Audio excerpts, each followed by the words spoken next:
بسم الله الرحمن الرحيم أعوذ بالله من الشيطان الرجيم بسم الله الرحمن الرحيم فلاقتحم العقبة وما أدراك ما العقبة فك رقبة أو إطعام في يوم ذي مسغبة يتيما ذا مقربة أو مسكينا ذا متربة ثم كان من الذين آمنوا وتواصوا بالصبر وتواصوا بالمرحمة أولئك أصحاب الميمنة. Sadaqallahul Azim. Assalamualaikum warahmatullahi wabarakatuh.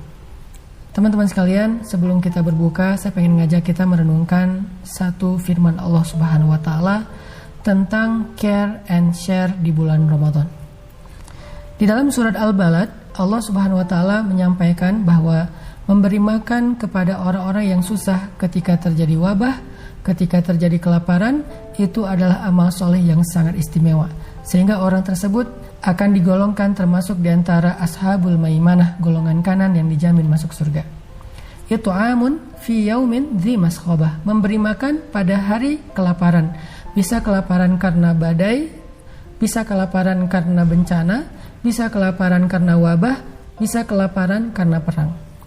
Nah, sekarang kita sedang mengalami ujian berupa wabah COVID-19.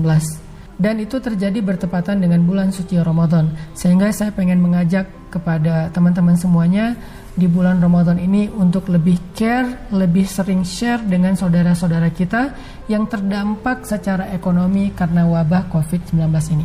Saya pengen baca beberapa hadis keutamaan memberi makan, terutama waktu berbuka puasa.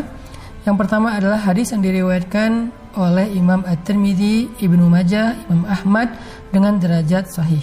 Kata Nabi SAW, siapa yang memberi makan orang yang berbuka puasa, maka baginya pahala seperti orang yang berpuasa tersebut tanpa mengurangi pahala orang yang sedang berpuasa itu sedikit pun. Ini artinya ngasih makan kepada orang yang berbuka, satu orang saja dengan makanan sederhana. Nabi nggak pernah bilang makanan yang mewah. Cukup 3 butir kurma dengan segelas air. Cuma segitu aja kita dapat pahala puasa seharian loh. Puasa seharian dengan ngasih makan satu orang makanan berbuka yang sederhana. Apa pahala puasa seharian? Ghufira lahu ma taqaddama min dzambi. Dihapuskan semua dosa-dosanya di masa lalu. Jadi dengan kita ngasih makan saudara kita yang kelaparan, yang mereka berpuasa tapi nggak tahu harus berbuka dengan apa, Allah akan mengampuni seluruh dosa-dosa kita di masa lalu. Itu hadis yang pertama. Kemudian hadis yang kedua, Nabi SAW bersabda, sesungguhnya di dalam surga terdapat kamar-kamar yang bagian luarnya terlihat dari bagian dalamnya, dan bagian dalamnya terlihat dari bagian luarnya.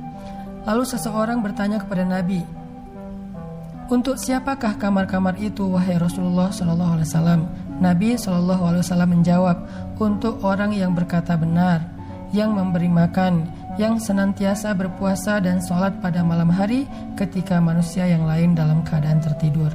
Hadis riwayat Tirmidzi dengan derajat hasan.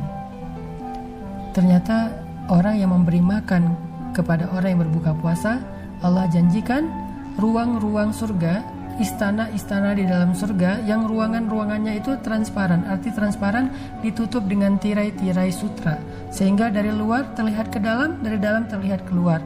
Artinya ini ruangannya gede, luas, jendelanya besar-besar, dan jendelanya itu ditutup dengan tirai-tirai sutra, kata para ulama.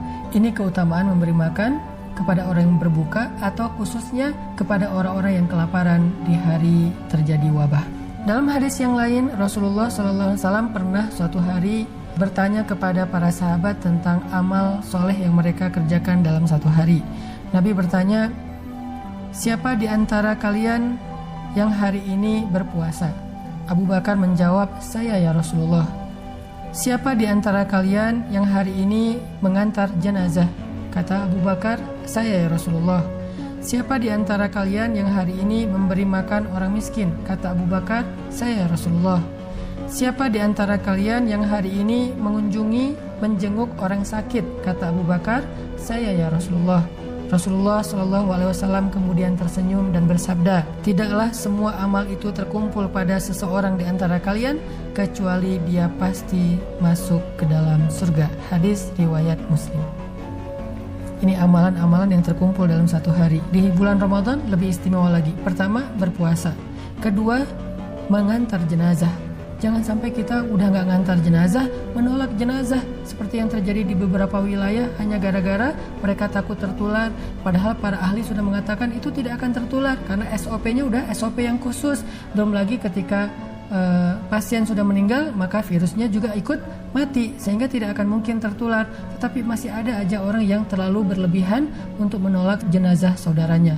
Jangankan menolak jenazah, nggak mengantarkan jenazah aja rugi, apalagi menolak itu lebih besar lagi kerugiannya dan dosanya. Makanya mengantar jenazah itu kata Nabi pahalanya seperti mendapatkan 1 gunung Uhud emas. 1 gunung Uhud emas loh. Kalau kita menolak, kita kehilangan 1 gunung Uhud emas plus dosa yang sangat besar, karena ada hak muslim atas muslim yang lain, yaitu mengurus jenazah. Itu hak muslim. Jadi kalau kita tidak mendukung pengurusan jenazah kaum muslimin, kita termasuk orang yang sudah mencurangi hak kaum muslimin, dan itu termasuk dosa besar.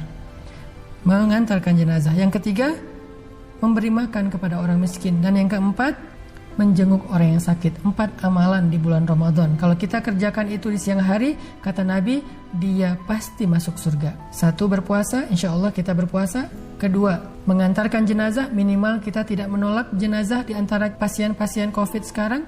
Ketiga, memberi makan orang yang susah, memberi makan orang yang berbuka puasa. Dan yang keempat, membantu saudara-saudara kita yang sakit. Sekarang banyak saudara kita yang sakit. Kalau kita mau membantu mereka, kita tidak harus menjenguk. Kita bisa membantu para pejuang medis dengan bantuan APD dan segala macam.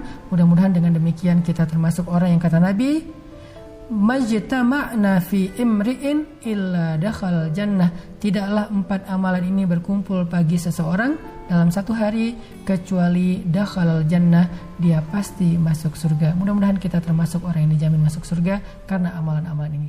Barakallahu fiik.